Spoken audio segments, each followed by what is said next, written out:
మెదక్ జిల్లా కొల్చార మండలం అప్పాజిపల్లి గ్రామంలో జాతీయ రహదారి విస్తరణలో భూమి కోల్పోయిన బాధితులు తమకు న్యాయం చేయాలని కోరుతూ మెదక్ హైదరాబాద్ ప్రధాన రహదారిపై ధర్నా మరియు రాస్తారోకో నిర్వహించారు.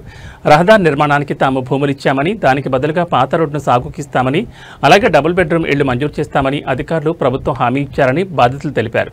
అయితే సంవత్సరాలు గడుస్తున్నప్పటికీ ఆ హామీలు నెరవేరలేదని వారు ఆవేదన వ్యక్తం చేశారు. గతంలో ఎమ్మెల్యే మదన్ రెడ్డి కూడా న్యాయం చేస్తామని హామీ ఇచ్చారని, కానీ తమను ఎవరూ పట్టించుకోలేదని రైతులు వాపోయారు.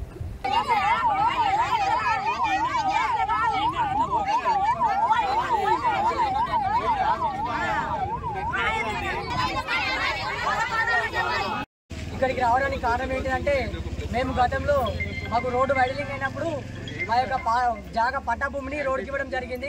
అదేవిధంగా పాత జాగాను అప్పుడు ఉన్నటువంటి మన గౌరవ ఎమ్మెల్యే గారు, కలెక్టర్ గారు ఆధీనంలోని మరియు ఆర్డీఓ గారు మరియు ఎంఆర్ఓ గతంలో ఉన్నటువంటి ఎంఆర్ఓ గారు సార్ గారు వాళ్ళు వచ్చి మా అక్కడిని అందరినీ పిలిచి అక్కడ ప్రెస్ మీట్ పెట్టి ఈ యొక్క జాగాను మీరు ఇస్తే ఈ రోడ్డుకు బాగా అవుతాయి, ఎందుకంటే రోడ్డు ఇక్కడ వంకర ఉన్నందువలన ఇక్కడ చక్కగా రోడ్ వేస్తామనే ఉద్దేశంతో అందరినీ మమ్మల్ని పిలిపించి మేము ఐదుగురి యొక్క తాతల మందిరం వచ్చి వాళ్ళ యొక్క పాలెల మందిరం వచ్చి ఆ రోడ్డు మీద కూర్చొని మాట్లాడడం జరిగింది. అప్పుడు ఈ యొక్క మన సార్ అందరూ వచ్చి మీకు ఏదైతే నష్టపోయారో దానికి బదులుగా మేము ఇక పాత రోడ్ ఇస్తామని చెప్పి అధికారులు చెప్పడం జరిగింది. దాని వలన మేము అక్కడనే వీళ్ళు అధికారులు చెప్పిన మాటలు మేము విని వాళ్ళ మాటలకు సరే అని చెప్పి ఒప్పుకున్నాము. మేము రైతుల యొక్క మాకు చెక్కులు వచ్చినాయి కానీ నష్టపరిహారం చెక్కులు వచ్చినాయి కానీ కొత్త రోడ్డు పోయినందుకు నష్టపరిహారం చెక్కులు వచ్చినా మేము తీసుకోలేదు. అదేవిధంగా అక్కడ ఏదైనా ఉన్న రియల్ ఎస్టేట్ మరి వ్యాపారం చేసానికా కానీ దేనికైనా కానివ్వండి మేమేం కాదు, మాకు సొంతంగా జాగాలు లేక మా యొక్క పట్టా భూమిని ఇవ్వడం జరిగింది.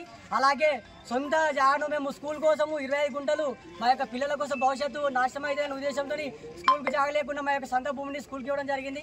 అదేవిధంగా ఇప్పుడు ఎవరు రియల్ ఎస్టేట్కు ఎట్లా ఏమవుతుందో తెలియదు కానీ ఆ యొక్క భూమి అన్యాక్రాంతం అవుతుంది. అదేవిధంగా ఇక్కడ వచ్చి సార్ మన ఎంఆర్ఓ ప్రస్తుతం ఉన్నటువంటి ఎంఆర్ఓ సార్ని అడగడం జరుగుతుంది. మా యొక్క ఇది మాకు న్యాయం జరిపించి మా యొక్క ఇది భూమిని మాకే ఇప్పించగలరు కోరుతున్నాం.